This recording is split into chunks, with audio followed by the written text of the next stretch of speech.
नमस्ते बच्चों, नेक्स्ट जो टॉपिक है वो है बायोफ्यूल। अब सबसे पहले आपको बायोफ्यूल का मीनिंग समझना होगा कि बायोफ्यूल एक्चुअल में होता क्या है। देखिए, फ्यूल डिराइव्ड फ्रॉम बायोमास, जो बायोमास से फ्यूल बनाया जाता है, डिराइव्ड होता है, उसको हम बोलते हैं बायोफ्यूल। अब आपके मन में सवाल आया होगा कि ये बायोमास क्या है। तो बायोमास का सिंपल मीनिंग क्या होता है, प्लांट, एनिमल और अलगी का जो मटेरियल होता है उसको ही हम बायोमास बोलते हैं। यानी प्लांट मटेरियल, एनिमल मटेरियल, उसमें अलगी का भी मटेरियल, तो उससे जो फ्यूल डिराइव्ड होता है उसको बायोफ्यूल बोला जाता है। अब ये तीन टाइप का होता है, सॉलिड भी हो सकता है ये बायोफ्यूल, लिक्विड भी हो सकता है और गैसेस फॉर्म में भी हो सकता है। सॉलिड के फॉर्म की अगर हम बात करें तो जो अपना चारकोल होता है, जो लकड़ी जलाने के बाद जो कोल बनता है उसको चारकोल बोला जाता है, तो वो क्या फॉर्म है, सॉलिड फॉर्म है। डंग जो होता है, काऊ डंग, उससे गौरी बनाई जाती है, जो हम बोलते हैं ना गौरी, गोवर जिसको ऐसा बोला जाता है, जो काऊ डंग से उसको ऐसे सर्कुलर शेप में ऐसा थापा जाता है और सूखने के लिए छोड़ा जाता है, गौरी बोला जाता है उसको, ठीक है। तो वो जो है वो भी एक सॉलिड फॉर्म है। वो भी आपने देखा होगा कि रोडगे जब बनाए जाते हैं, रोडगे आपने देखा होगा तो उसके अंदर बनाए जाते हैं, ठीक है, तो वहां भी उसका जो है वो यूज किया जाता है। तो ये सॉलिड फॉर्म में हो गया।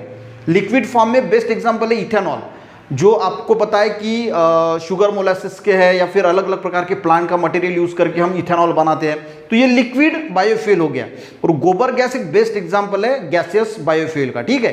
गोबर गैस हम सबको पता है, यही काऊ डंग वगैरह इस्तेमाल करके, प्लांट मटेरियल वगैरह इस्तेमाल करके जो है उसको जो है वो गैस फॉर्म में कन्वर्ट करता है, उसका मैन्योर भी बनता है, ठीक है।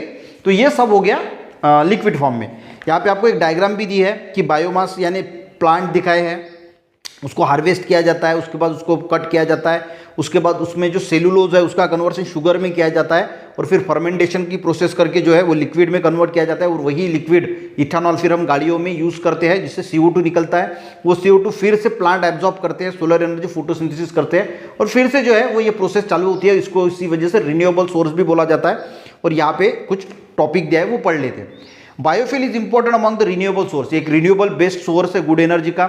This fuels are available in solid form में होता है, जैसे कोल होता है यानी चारकोल है, डंक है, क्रॉप के रेसिड्यू है। लिक्विड है, वेजिटेबल ऑयल, लिक्विड में बेस्ट एग्जांपल वेजिटेबल ऑयल है, अल्कोहल है, इथेनॉल है। अल्कोहल को इथेनॉल बोला जाता है, इथिल अल्कोहल, ठीक है। गैसेस है, गोबर गैस है, कोल है, gas etc। This fuels are easily available and in the plenty of quantity, तो ये फ्यूल इजीली अवेलेबल भी होते हैं प्लेंटी ऑफ क्वांटिटी से, and these are reliable fuel for future, और एक रिलायबल सोर्स होता है, फ्यूचर के लिए माना जाता है। तो ठीक है, बायोफ्यूल का मेन कॉन्सेप्ट आपको समझ में आना चाहिए कि fuel derived from biomass, biomass यानी plant material, animal material, algae material. इसके तीन टाइप है, सॉलिड, लिक्विड, गैस। सॉलिड में कोल हो गया, चारकोल हो गया, डंक हो गया, काऊ डंक से जो बनाए जाते हैं। लिक्विड में इथेनॉल, वेजिटेबल ऑयल, और गैसेस में गोबर गैस बेस्ट एग्जांपल है, ठीक है। तो इसको बायोफ्यूल बोला जाता है। आपको कॉन्सेप्ट समझ में आना चाहिए कि एक्चुअल में बायोफ्यूल क्या है, ठीक है।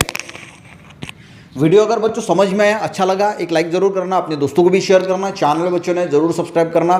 मिलते हैं नेक्स्ट वीडियो में, तब तक के लिए जय हिंद।